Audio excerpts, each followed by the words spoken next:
Well, it's important to notice that you get what you think about, whether you want it or not.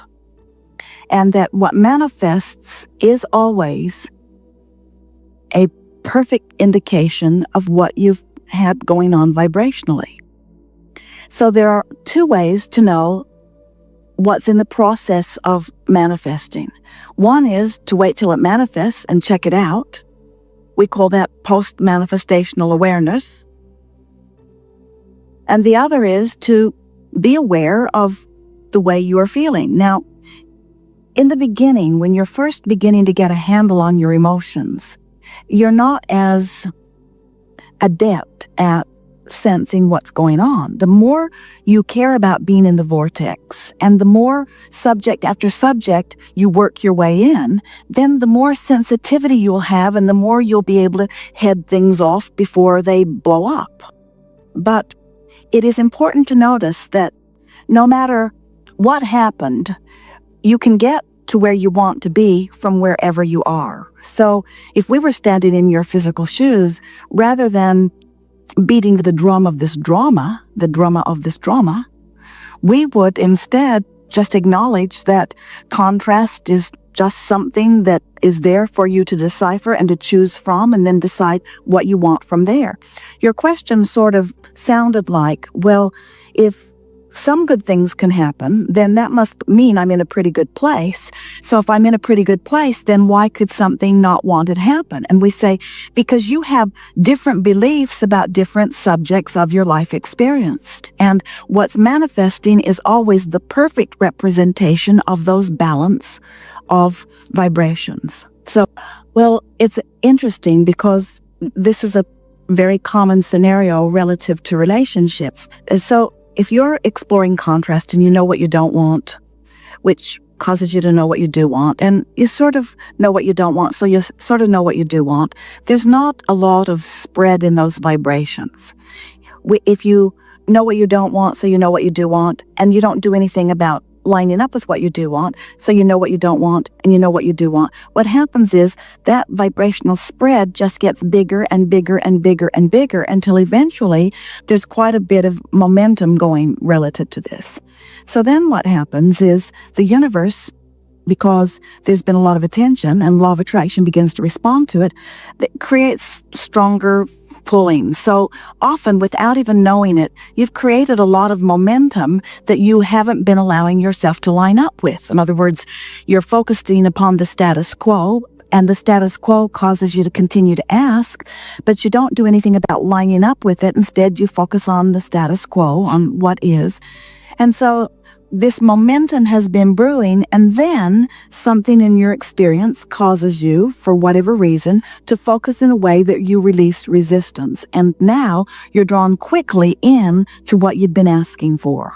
So that's the description of what happens. You're quickly drawn into what you've been asking for. So the universe just sort of insists on showing you what you've been asking for. You could have experienced it in a less dramatic, kinder, gentler way for everyone involved if you had known what you don't want, known what you do want, and then lined up with it. Because in lining up with it, then the universe would be giving you smaller, more incremental steps. In other words, then there is not so much shock to the people in your life when you move incrementally as there is when you move suddenly. But the question that we want to put to you is, and this is a big relationship question, the next book that is coming soon, the printer has it and it's in the process of being made ready for you in September, is called The Vortex. It's a book about relationships, but it's called The Vortex, where law of attraction assembles all cooperative components. And so the question that is really worth asking, apparently you were a cooperative component and another person had been drawn as a cooperative component, but the person who is not in the mix was not a cooperative component to the desire that you held. What we just want to point out to all of you is that when you understand that law of attraction is the assembler of the cooperative components, and you give your attention to whether you are one or not, and you don't worry about who else is or who else isn't, It doesn't matter who is not a cooperative component. It only matters to you if you are. You have to calculate your cooperation between you and you by the way you feel, and that really is the best that you can do. It is our desire that as a result of this conversation that all of you will find this new law-based universal power in lining up with who you really are, lining up with who you have become. So now, let's get into that place and be who you are. And now let's consider this person that you don't want to hurt, that you don't want to feel obligated to, that you don't want to have to get rough with to get away from. Let's consider that person from inside the vortex. So now, anytime you turn your attention to anything and know what you don't want, you know what you do want. So you're creating a new, have already created and are continuing to create a new vibrational reality around that. So the source within you sees that person as stable and whole and clearer and more defined than before, and on the brink of a new relationship too, and with the potential of really living happily ever after, of getting into the vortex and realizing that you were not obligated to be together, that there's more for each of you in your individual ways of finding it. So you have an option of getting into the vortex and looking at this new creation through the eyes of Source, or standing out of the vortex and feeling defensiveness. Isn't it an interesting thing what a mix of emotions someone feels when they're so exhilarated about the new? Funny comparison, and off in some ways, but so on in others. It's like Jerry and Esther moving into their new bus and feeling sort of obligated to take the other bus too. Esther said, "Oh, bus, you were so good to us." And then she said, "Some other very happy people will come and take you for a ride really soon." Now, we know this is silly, but it's not so far off. In other words, isn't it an interesting thing how you could be all this time creating this bright new future and now be embracing it and feeling guilty that you're leaving the past behind? Isn't that interesting?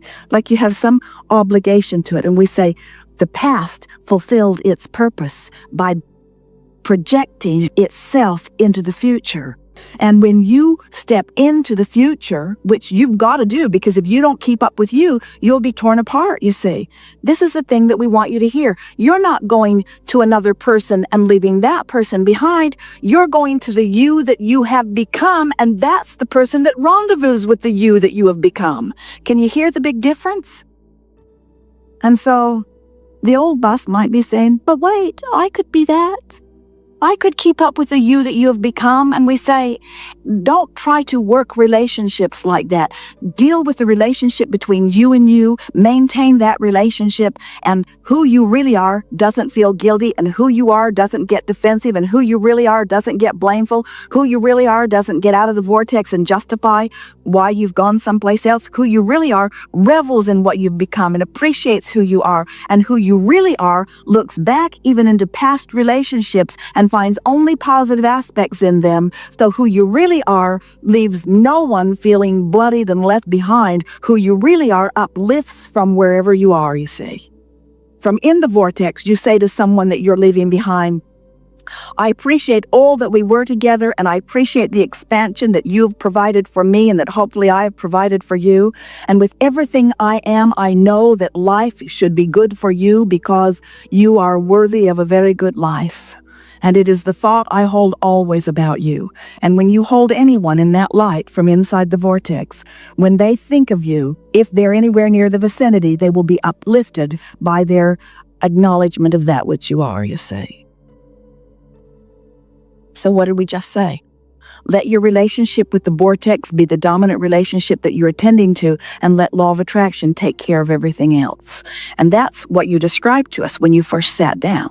Yeah. Very good. Thank you. It's a little tricky, isn't it? Because from outside the vortex, you have all of these possibilities because there's thousands upon thousands of books that have been written about that very subject.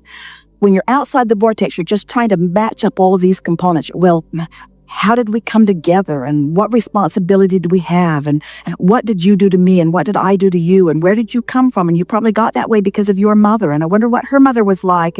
And then there was that counselor that we had, and that counselor was wacko, and that counselor didn't know anything that we were talking about, and there are this factor and this factor and this factor, and then these, and you just kill me now. It's just too many moving parts and impossible to sort out, you see. But when your dominant and singular intent is to close the gap between who you are in your physical form and who you have become, when you get into the vortex fully tuned in to all that you are, then from that vantage point, law of attraction lines everything up. In other words, that's the only way stability and clarity will ever come to you. If you're trying to please that one and please that one, there's what that one thinks, and there's what that one's family thinks, and then there's what your family thinks about that, and then there's what your neighbors think, and then there's what your golf group thinks, and then there's what those people at work think, and then there's that, and that one thinks that way because that one had that experience. In other words, that one got dumped too, and so that one is really mad at you. In other words, you can't sort it out. When you're trying to take into consideration what everybody thinks about where you are, it will just make you crazy. But if what you're considering is your relationship with who you have become and all that you've been asking for, that guidance is clear. You know exactly what to do. So it's not just about what to do about it, it's about how to feel about it. You feel your way into the vortex. And then what to do becomes a very easy thing to do. Because one who is connected to the stream, one who is in the vortex, one who's tuned in, tapped in, turned on, one who's in alignment with who they really are, is more powerful than millions who are not.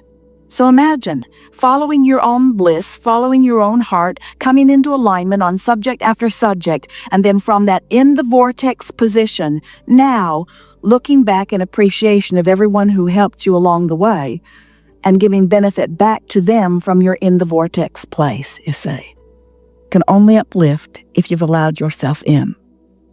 People say, Abraham, I think you teach selfishness. This seems like the ultimate selfishness, to go get what you want. And we say, you have no choice but to come into alignment with self. And when you do, you have the energy that creates worlds flowing through you. But if you sacrifice that alignment with self and source for the sake of jumping through some hoop that somebody else has decided is the appropriate thing for you to do, and then you stand outside your vortex in resentment and sacrifice and commitment, we promise you, you will not uplift their world just by being there.